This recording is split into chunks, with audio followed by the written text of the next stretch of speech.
Oh, fuck. I feel like shit. Stress is getting to me, fam. Welcome back to the Puk Life show. Dildo's back in town. Today I'm just going to give you a bit of a rundown of what's going on in my life and probably why I look about 60 years old. You guys are my therapist here today. I'm releasing a bit of stress. Dildo, diability, doesn't know what's going on either. But Puk Life, Thailand, the development's come to a halt. It's probably been the worst 2 weeks of my business life and my career, and I've been in the trenches. It's been hard to see light at the end of the tunnel, but I'm going to be total transparent here, if that's the word, and it's going to be the raw truth for what's going on and what I'm going through at the moment. I went over to the island, Koh Samui, last week on about Tuesday to catch up with a friend, Johnny, the Pack Boys, Pig Athletic Club, shout out, and I was playing golf there, having a good day, and I asked one of the boys to turn up to the palace, take photos of the workers, and there was no workers on site. I was like, that's a bit weird, man. We had two deadlines for the palace. One was 22nd of December, and the other one was the 1st of February. So I'm looking at a half-built palace here on the island of Koh Phangan. To me, it just looks like a work site. Dildo, Diability's gone away on holiday. He's come back, and it's basically the same. It sort of looks like my update that I gave you last at New Year's. I've built a palace over in Nicaragua, and you think you get some life lessons there to translate here, but it's a total different level playing field. I thought, one would help each other, what I did there to here, but one doing in Spanish, one doing in Thai, they're both as hard as each other. But here we are. It was Wednesday, and the construction company walks in with a couple of light shades, and I was like, I'm the client, right? So what I want, I'm a perfectionist, what I want my place to look like, it should look like. He walks in with a couple of lampshades, and I was like, nah, I don't want those for the bar, I want some special ones.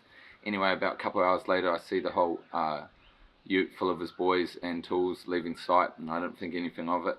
End of the day, I look around, and he'd cleared the whole property, the whole palace out, all the materials, all my drainage, about 100,000 baht worth of drainage, all the, like, my doors, everything that he'd done, he sort of took away.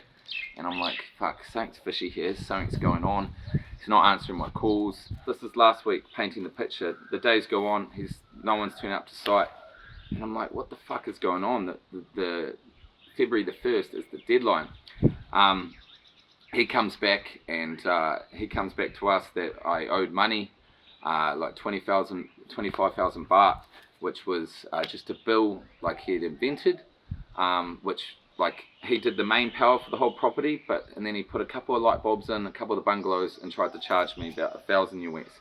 There's going to be people saying you should have done this, that, hindsight's a bitch, but I did everything by the book. I walked in, I'm learning as I go as well, but I feel like I'm pretty a smart businessman. We have a book, and we're doing progress payments the whole way.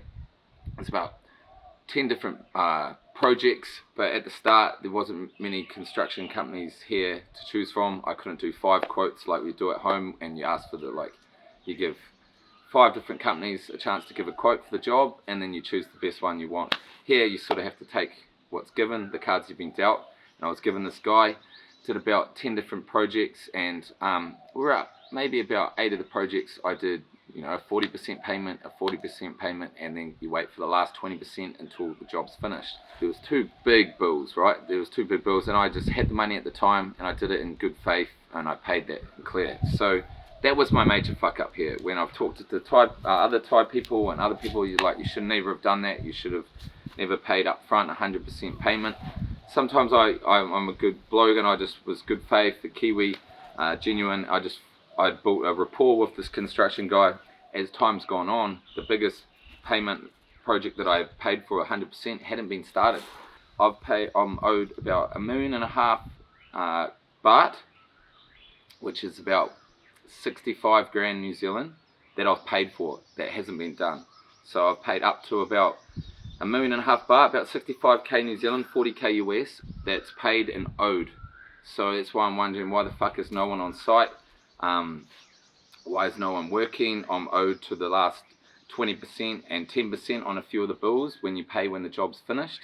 So I've basically given this guy, this construction company, all this money, and then just thinking everything was kosher, and as time goes on, maybe he's spent the money, and then trying to find reasons why I'm in the wrong and why I'm at fault and why they're not here is because of me. So then I'm sitting there and you start to think, what, like, are they the victim? And you realize, no, they're fucking not. They should be here. I'm the client.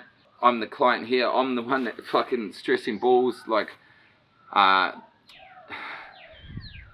can't describe the last 2 weeks of my life. But anyway, so I'm owed 65k worth of work. My New Year's resolution was trying to find, not to dwell on a problem and trying to find the solution. So like, and the same thing, you can't go in aggressive because this guy's got you by the balls. He's actually got the power because he's got all your money and the materials and can do it whenever the fuck he wants. Where I'm sitting there with my arms tied going, what the fuck? So my middleman came involved, and then we started to plan our approach. So then we had the government involved, the police involved. We forced a sit down with the guy, and it was, I'm sitting there, I've been in a table like this in Nicaragua where the whole table is speaking Spanish, and I'm sitting there twirling my thumbs with no 10 cents in the matter, and I'm sitting here in a massive, probably the biggest meeting in my life, and I'm going back, government, the builder, the police are all talking, and I can't say anything. My middleman's giving me a little bit of the translation of the meeting. I can't stand my ground because I can't understand what the fuck's going on. And I'm asking, what was the problem? Why is no one on site? And they're like, oh, let's focus on now and moving forward, not focus on not giving me an answer why the fuck no one's working for the last week. In the sense of he was upset that I'm interfering with his work. Well, I don't want to have a lampshade that I don't want at my bar. That's normal. And I'm asking, in New Zealand, Australia, normal work, people show up at 7:30, 7 o'clock on site. Here they're showing up at 8:30, 9 o'clock, and they're sleeping around my fucking palace for an hour a day here. So, and asking why am I interfering? If I'm a client, I want to know, like, I want to know that work's been done, seeing work's been done, and seeing progress. So we ended up, at the moment, still, Diability got back last night, where we're here on site, and it just looks like the same as what I probably updated you with at New Year's.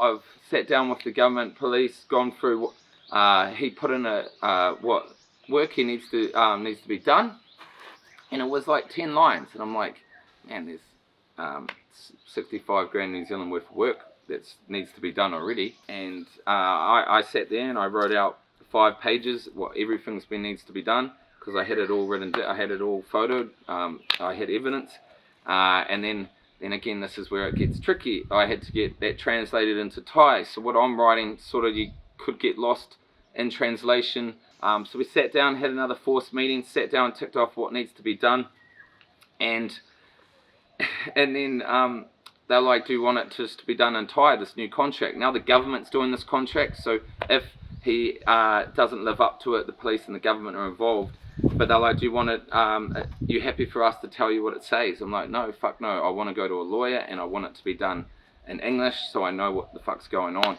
And now they ask for 1 more month for development, and I'm like, man, I'm losing fucking business of the high season when you told me 2 months of a deadline, and I'm sitting here going, like, no, I want it done in 2 weeks, and they said they can't do it in 2 weeks. So we set a deadline, and then now in the agreement that they get charged per day that they don't do the work. What scares me is now it's gone to this and not friendly sort of work. Are they going to fuck over are they still going to do a good job in development? It's not like I'm getting my money back, so I still need to trust the work that's been done. So it's a fucking absolute fuckery. And then icing on the cake, Puk Life, Nicaragua. We're waiting for my little brother to go over there and run the cutter this year, which will be fun. Any other Kiwis and Aussies want to go over there, it's there, set, 5-star palace there waiting for you. But what my drama was there, I get a call. I got robbed blind by my accountant.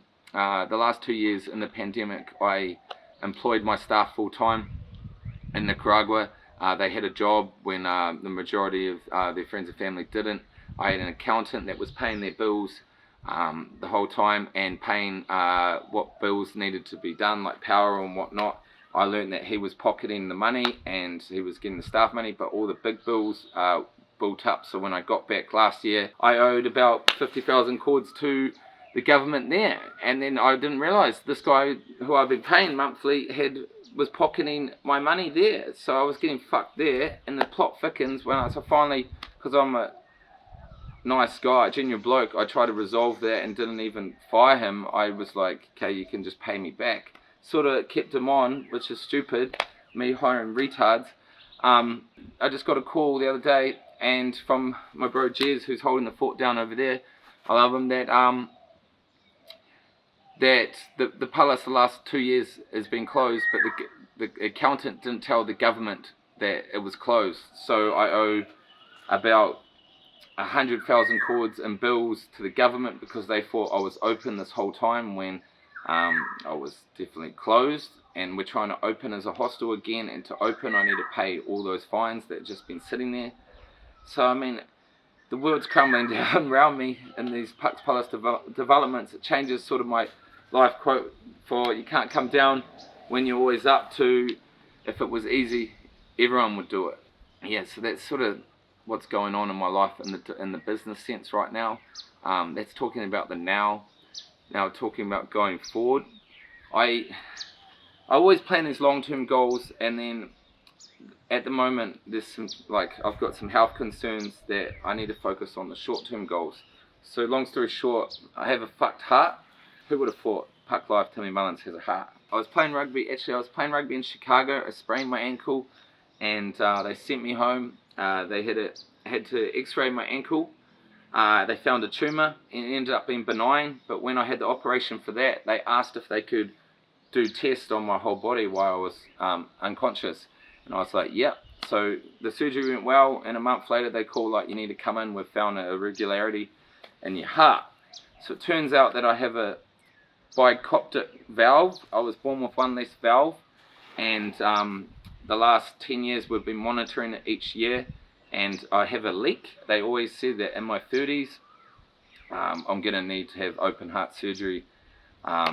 I've always been naive. I asked straight away, all that you guys would be like, oh, it's fucking all your party antics or you running wild, that's what's caused it. No, I was born with it. That's the honest truth. I said straight there when my mum was next to me when we go, I'm like, if I caused this, and they go, no, you're born with it. Am I promoting it? And I'm like, no, you're fine. So I chose life to grab it by the balls when I first had that first meeting about my heart. I've got wilder since I knew about the heart. You know, you got to take every day as you can. And in my 30s, I was going to need open heart surgery. So now I'm 32, sitting here. And last year, I had my last meeting with the doctor. And he goes, you're at the threshold where you need it now. You need to get a valve replacement. And I was like, 1 more year, doc, 1 more year, give me 1 more year. And he was like, okay. So I went off, and I've had another year. I've managed to trip up and fall into another palace. But now I need my operation this year. I've always thought I was going to come home easy, have a surgery, and kick off on the next fucking cocaine tour around Central America or straight to Rhythm and Vines. But me being me, I've started to do some research, and sounds like I'm going to be in bed for 2 months this year.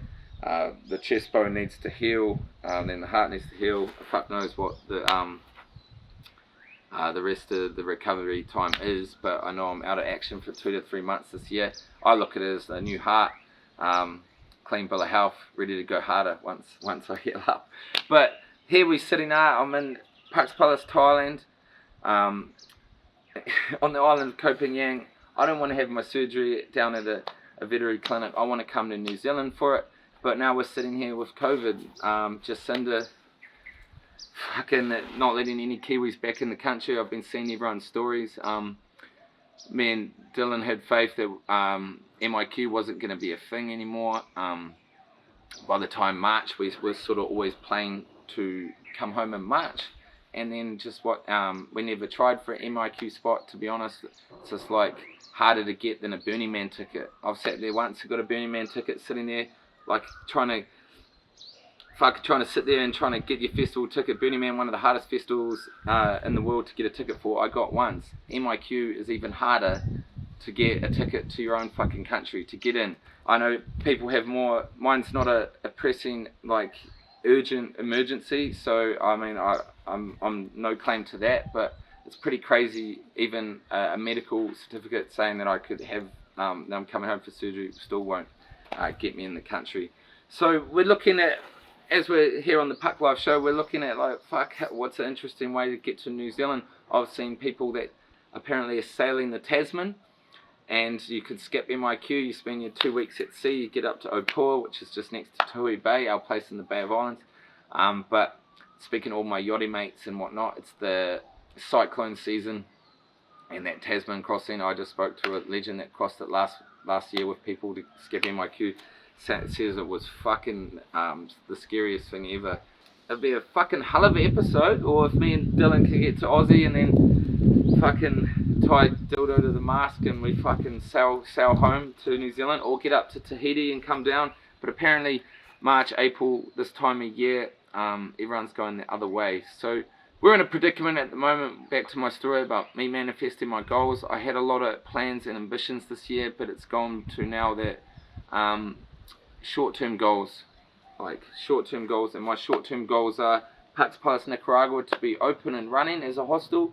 Back again, full, sold out. Puk Life Thailand here to be open, running, full, sold out before I go under the knife. Me and Dildo are going to explore every option to get into New Zealand. We're thinking maybe the cross-Tasman border will open and we can get into Australia at the moment. So we're thinking basically going to get this open, running, set it up for Shane to come back and set it up for my staff and everyone else to enjoy it, and I have to fucking run off home to New Zealand to get my open heart surgery. Yeah, it means I can go harder and wilder. That's how I'm looking at it. But so if it's going to Aussie, apparently this is the loophole. Going to Australia, partying for 2 weeks in Australia. Haven't been to Aussie, haven't done a cameo in Australia in a while, so whoever wants to host me, hit me up. 2 weeks there, and then we can cross home and skip MIQ that way. That's what we're hoping for. If not, if the New Zealand just keeps being the absolute joke of the world at the moment, we might end up in America. We might find where it's best to get my open heart surgery. If everything came together, Jacinda's fucking stood down, moved on, and Rhythm and Vines was a thing. Rhythm and Vines will be my last hoorah, and with my best friend Lupak, and then straight probably under the knife after that, and then maybe launch into a cocaine Puk tour around Central America, from Mexico, Belize, Guatemala, all the way to my palace in Nicaragua, and then straight from Nicaragua for a month, then Nicaragua, Costa Rica, Panama, Colombia. So if you want any of those tours information, hit Puk Tours up, but there's a lot to get to, and I'm just going to focus on my short term for now, and hopefully I can get through the please the government and get this cut back on site, get this built, and hopefully host you legends from around the world. Actually, I wanted to update you, some light at the end of the tunnel. Don't think I've even told Dildo this yet, but I've been invited to the table, the inner table of the porn stars in Thailand, and next week I've been invited to an orgy up in Bangkok of famous porn stars. So the content's coming back for the Puk Life show. OnlyFans is coming back up to puk.com, and we might be able to pay for the rest of the resort and maybe build another. So stay tuned, and much love from me.